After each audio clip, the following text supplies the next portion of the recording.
Dogs get lonely too, but they can't tell us, so it's up to us to spot the signs. Sign number 9. Destructive behavior. When you leave, you come home and your house looks like a tornado hit it. Couch cushions shredded, shoes destroyed, toilet paper turned into confetti. Your first thought? My dog is being bad. Wrong. This isn't your dog being spiteful or trying to punish you. This is stress behavior. When dogs are left alone for extended periods, their stress levels spike. That energy has to go somewhere, and it often comes out as destruction. The pattern is always the same. You leave, the house goes quiet, and your dog's nervous system goes into overdrive. They chew, they tear, they destroy. Not because they're angry, but because they're overwhelmed. Here's what makes it even more telling. They often target items that smell like you. Your shoes, your clothes, your pillows. These aren't random choices. These are the items that carry your scent most strongly. But destructive behavior is just the tip of the iceberg, because when that doesn't relieve their stress, dogs often escalate to something even more intense. Sign number 8. Excessive barking or howling when you leave. The moment you step outside, your dog transforms into a four-legged alarm system. Barking, howling, making enough noise to alert the entire neighborhood.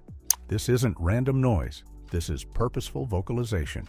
Dogs are pack animals, and being separated from their pack triggers their natural instinct to call out. They're using the only voice they have to try and re-establish contact. Those long, drawn-out howls aren't dramatic performances. They're distress calls.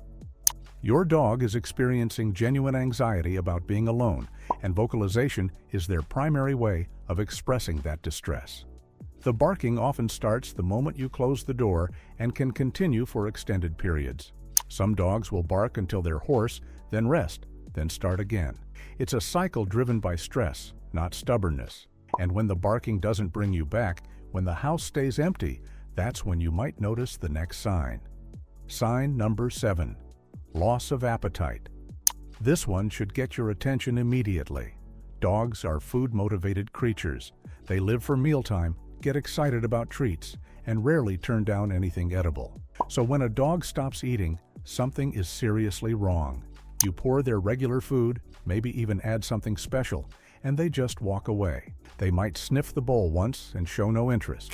Or they'll look at the food, then at you, then simply leave it untouched. Loss of appetite in dogs is often linked to stress and emotional distress. When their routine is disrupted, when they're spending too much time alone, their eating patterns change. It's a physical response to psychological pressure. This isn't pickiness or being difficult. This is their body's way of responding to an environment that doesn't feel safe or stable. Food becomes secondary when their basic need for security isn't being met. But appetite isn't the only thing that changes when dogs experience loneliness. Sign number 6. Excessive sleeping or lethargy. Your dog used to greet you at the door, play with toys, get excited about walks. Now they spend most of their day curled up, barely lifting their head when you come home. This isn't just being tired. This is behavioral shutdown.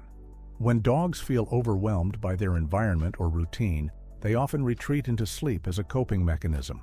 You'll notice they move slower when they are awake. That energy and enthusiasm they used to have seems drained. They might still respond to you, but without the intensity or excitement they once showed.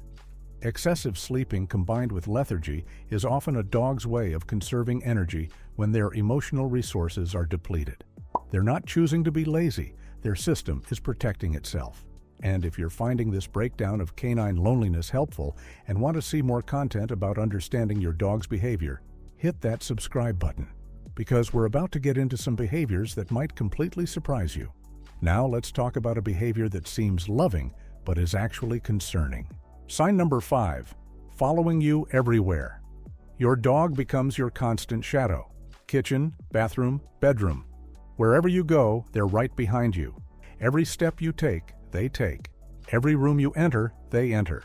This isn't just affection. This is separation anxiety in action.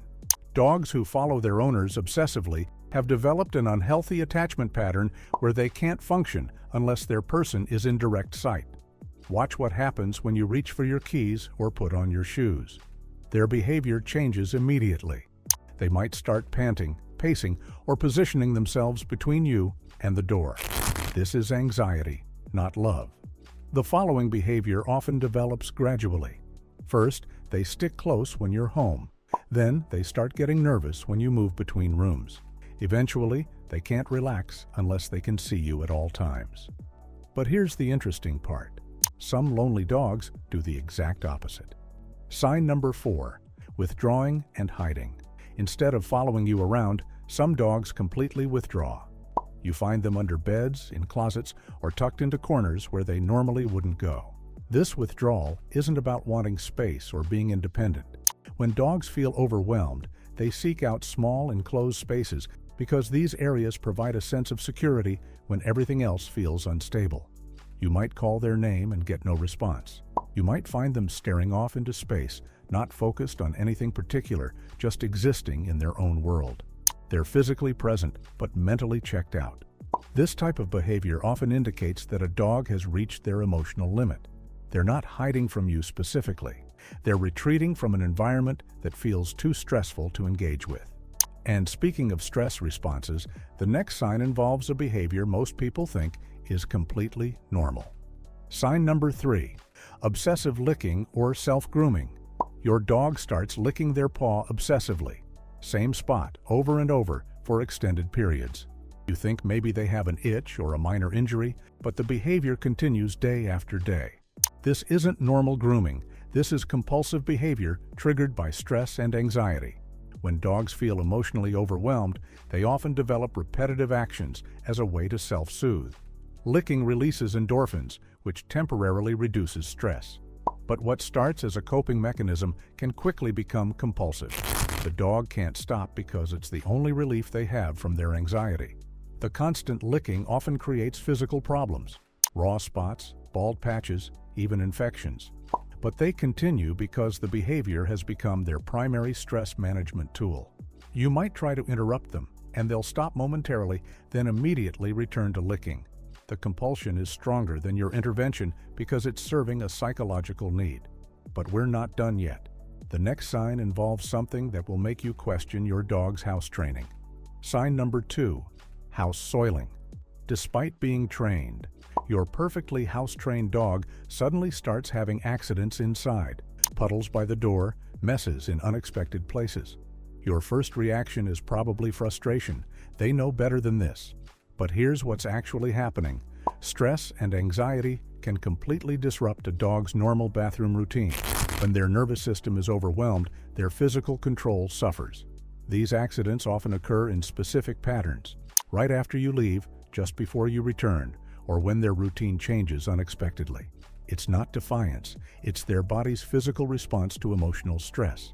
The accidents might happen even if they were just outside. Their bladder and bowel control becomes unreliable when they're in a heightened state of anxiety. Their training hasn't disappeared. Their stress is overriding their control. This isn't spite or revenge. This is a physiological response to psychological pressure. Their body literally can't maintain normal function when their emotional state is compromised. And now we've reached the most telling sign of all. Sign number 1, sitting by windows for extended periods. You notice your dog spending hours in the same spot by the window, staring outside with intense focus. They watch every car that passes, every person walking by, barely moving from their position. This isn't casual observation. This is vigilant monitoring. Dogs who do this are typically waiting and watching for their owner's return. The window becomes their observation post where they can track any potential sign of your arrival. They position themselves where they can hear outside sounds, feel vibrations through the floor, and have the best visual access to your usual approach route. From this spot, they can be the first to know when you're coming back. The behavior often becomes compulsive. They'll maintain their post for hours, ignoring food, toys, or comfortable resting spots. Nothing takes priority over their window watch. This intense focus on the outside world while ignoring everything inside the house is a clear indicator that their primary concern is your absence and potential return. And there you have it, 9 behaviors your dog's communicating distress through the only methods available to them. They can't tell you in words that they're struggling, so they show you through their actions.